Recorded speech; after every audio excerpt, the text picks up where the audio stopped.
Welcome to the Book Nook, a treasure trove of knowledge where we unravel the secrets of the world's best books.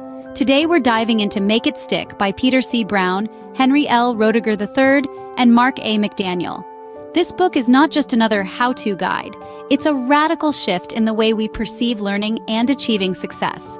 Make It Stick breaks away from traditional learning methods, shedding light on innovative techniques that can help you grasp new information quickly and effectively. The book encapsulates the essence of accelerated learning, challenging the status quo, and presenting a new perspective on mastering skills and knowledge. It's about understanding, practicing, and ultimately, making it stick. In the next few minutes, we will dive deeper into the concepts of Make It Stick and how you can apply them to your life. So buckle up and get ready for a ride through the fascinating world of effective learning. Chapter 1 of Make It Stick starts with a bang, stating that learning is misunderstood. Now you might be wondering, what does that mean? How can something as fundamental as learning be misunderstood? The fact is, many of us carry misconceptions about learning. One of the most common ones is the belief that learning should be easy. We often fall into the trap of thinking that if we understand something quickly, it means we've learned it.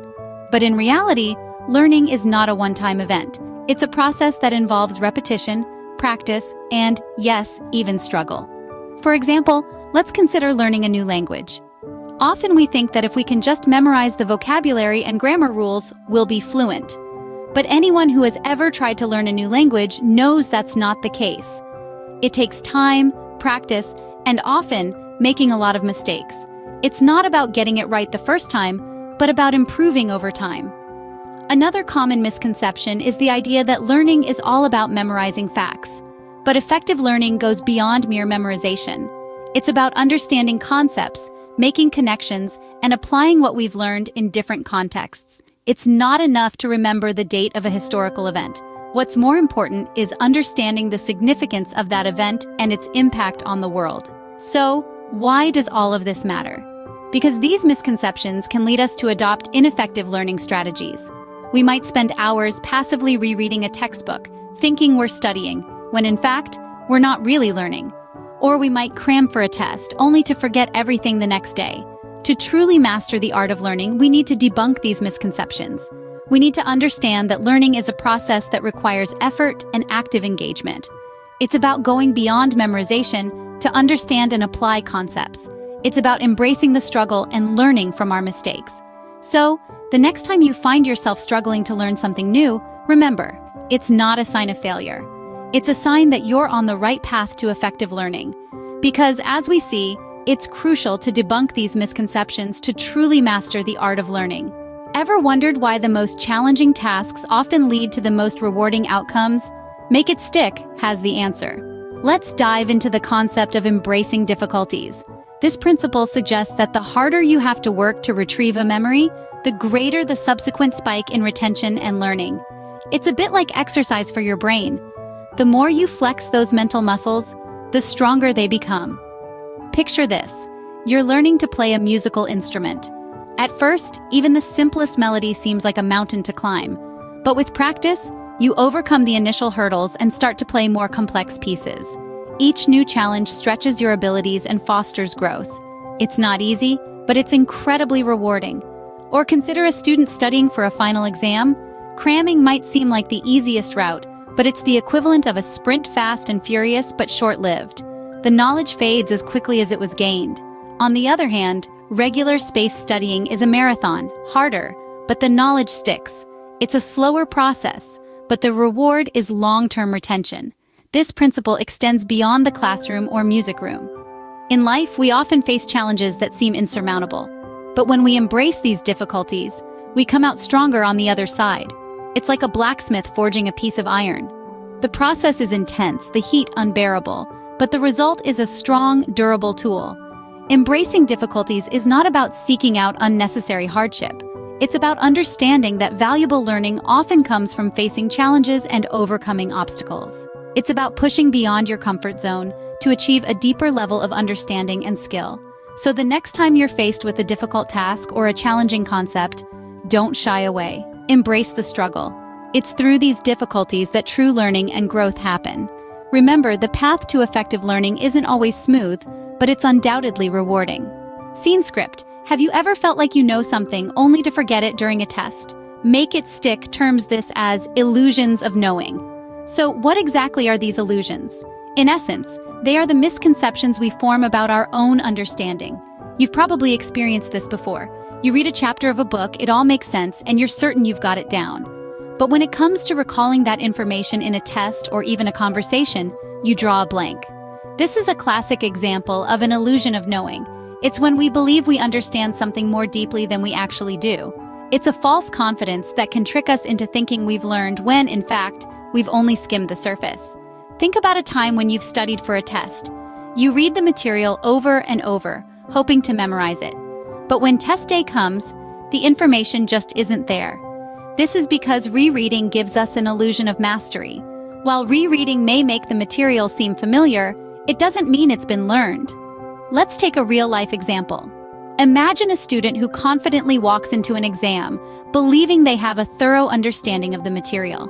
Yet, when they sit down to take the test, they realize that their understanding was superficial. They knew the topic, but not in depth. They fell victim to the illusion of knowing. So, how can we avoid these illusions? The key is to test your knowledge. Self-testing is a powerful tool. It's not about measuring what you know, it's about reinforcing it. When you test yourself, you're forcing your brain to recall information. This process strengthens your memory and helps you understand where your knowledge gaps are. It's also crucial to space out your learning. Cramming might seem effective in the short term, but it's not a sustainable strategy. Spacing out your study sessions allows your mind to absorb and consolidate the information. So, it's important to test your knowledge regularly to avoid falling into the trap of illusions of knowing. In the final chapter, Make It Stick implores us to rethink learning for a new era. But what does that mean? It's a call to action, a plea to shift from the traditional rote learning that has dominated our educational landscapes for centuries. Instead, it advocates for a more effective, evidence-based approach to gaining knowledge, one that is built on the principles of retrieval practice and spaced repetition. Imagine this. You're studying for an exam. The traditional approach would have you read your textbook, maybe highlight some key points, and then read it all over again. But Make It Stick suggests a different path. Instead of passive reading, engage in active retrieval. Close your book and try to recall what you've just read. It might be hard, it might feel uncomfortable, but that's how you know it's working. This process of retrieval strengthens the neural pathways in your brain, making it easier to access the information when you need it. And then there's spaced repetition, the practice of reviewing information at increasing intervals over time. Let's take the example of learning a new language. You learn a new word today. Instead of repeating it over and over again, you review it tomorrow, then maybe in 3 days, then a week, and so on. Each time you retrieve this word from your memory, you're reinforcing its presence in your brain. These strategies aren't just theories on a page, they're real, practical tools that have been proven to work. Take Barbara Oakley's Learning How to Learn online course, for example. With over 2 million students worldwide, it employs these very strategies, helping learners from all walks of life master complex subjects. Or consider the story of Gabriel Weiner, an opera singer who used spaced repetition to learn 4 languages in just a few years. His app, Fluent Forever, is now helping others do the same. In the era of information overload, it's high time we rethink our learning strategies. It's time to move away from ineffective, outdated methods and embrace a learning model that truly works for the modern age. Because at the end of the day, learning should be a lifelong journey, not a destination.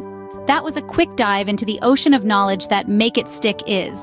We've navigated through some fascinating insights about learning, beginning with the often misunderstood nature of the process. We've seen the importance of embracing difficulties and how these challenges can actually enhance our understanding. We've discussed the dangers of illusions of knowing, reminding us that true learning requires more than just superficial familiarity. And we've finally touched upon the need for rethinking learning for a new era, where adaptability and continuous learning are the keys to success. These concepts, if understood and applied, can revolutionize your learning process. It's not just about cramming information, but about making it stick, making it a part of you. So, let's start applying these principles in our lives today. For more insightful content like this, subscribe to the Book Nook. Remember, the key to learning is not just in the reading, but in making it stick.